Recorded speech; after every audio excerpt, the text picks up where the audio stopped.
baca ayat kursi lepas setiap sembahyang fardu. Nabi kata apa? Allahumma salli ala sayyidina Muhammad, man qara'a ayatal kursi dubura kulli salatin maktubatin lam yamna'hu min dukhulil jannah illa an yamut. Yang ni kita selalu abai tuan-tuan, baca ayat kursi lepas daripada setiap sembahyang fardu. Tuan-tuan perasan tak bila kita kadang-kadang nak cepat, assalamualaikum warahmatullahi, assalamualaikum warahmatullahi, al-fatihah, bismillahirrahmanirrahim, alhamdulillah waladdallin, amin, bismillahirrahmanirrahim, alhamdulillah rabbil alamin, wassalatu wassalam. Tidak, kita selalu baca surah Fatihah, kita terus baca doa. Jangan tinggal ayat kursi. Kata Nabi SAW, man qara'a ayatal kursi, siapa yang baca ayat kursi dubura kulli salatin maktubat, pada selepas setiap sembahyang fardunya, maka lam yamna'hu min dukhulil jannah illa an yamut.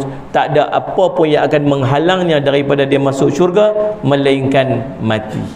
Maksud dia, syurga ready, ya tunggu dia. Yang dia tak boleh masuk syurga ni satu je yang duk halang dia. Apa dia? Tak mati lagi. Yang duk blok daripada dia masuk syurga ni pasal apa? Pasal tak mati lagi dia. Mati dia masuk syurga.